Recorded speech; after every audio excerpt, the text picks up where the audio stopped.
Oi, gente querida, aqui é Cida Pedrosa, passando na telinha da TV Grabois para mais um Travessia. Hoje nós vamos falar sobre Antônio Gonçalves Teixeira de Souza, o primeiro romancista do Brasil.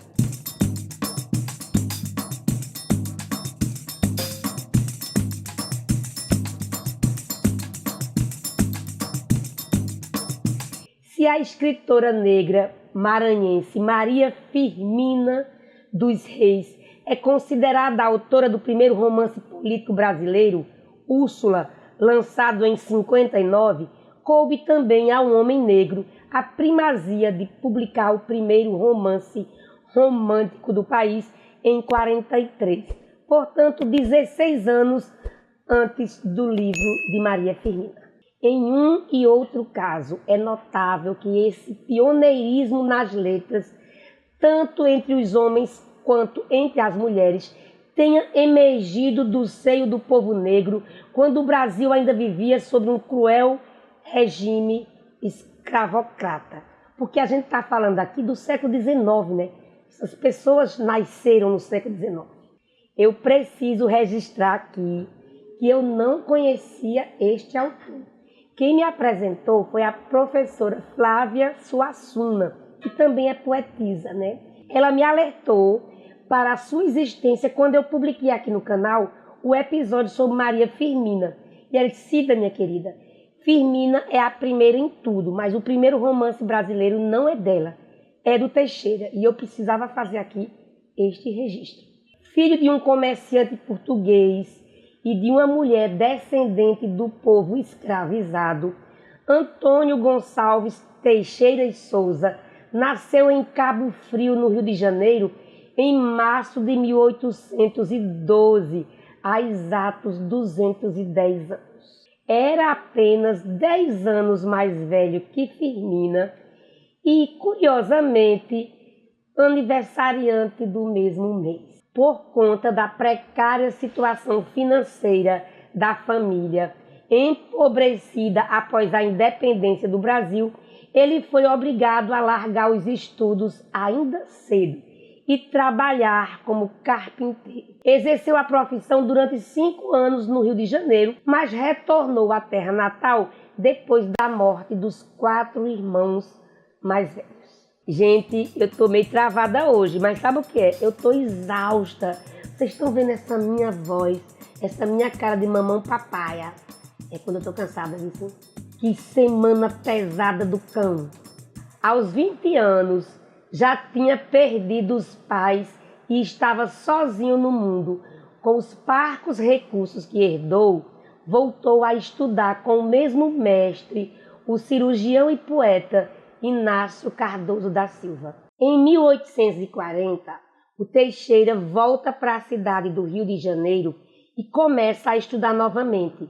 Inicia os estudos de humanidades no Seminário São José, apoiado por outro negro, o livreiro e jornalista Paula Brito, primeiro editor de livros do Brasil, com quem já estava trabalhando àquela altura. Gente querida, é incrível, não é? Como a história do povo negro é silenciada. A gente está falando aqui dessa turma que revolucionou a literatura e pouco se sabe. Até que tem muita coisa na internet, sobre alguns tem. Mas é muito importante a gente registrar isso sempre, vocês não acham?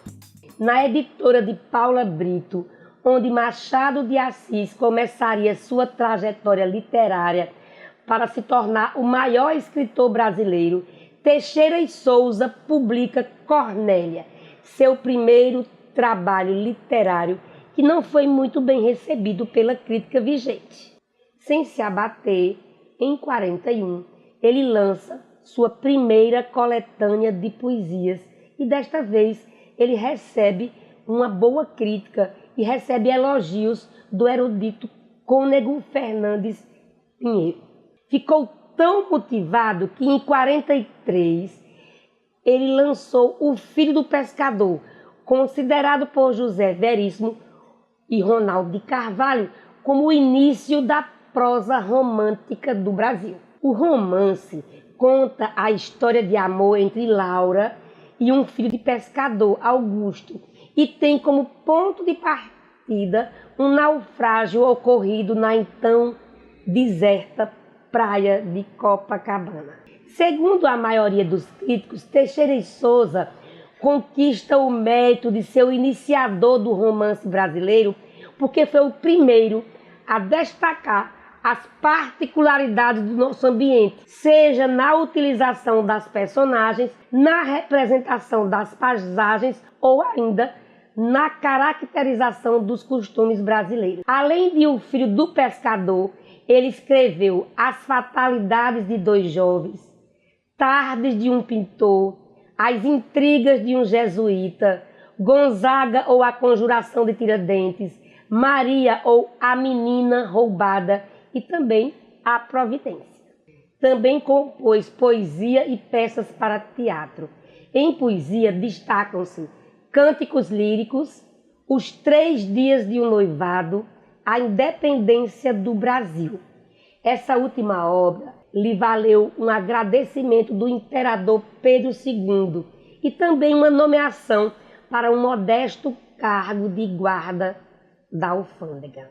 Falecido ainda jovem, aos 49 anos, em 1861, o literata de Cabo Frio inspirou o jovem Machado de Assis, a quem ensinou o ofício de tipógrafo. Em 55, Machado escreve um longo poema exaltando a obra lírica de Teixeira e Souza, a quem chamava de gênio americano.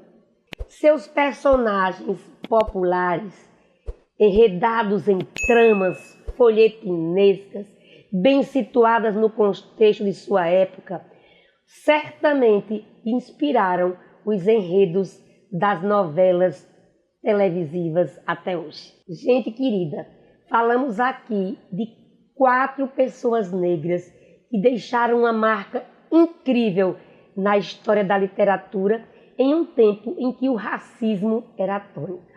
Vamos dar um viva, sabe?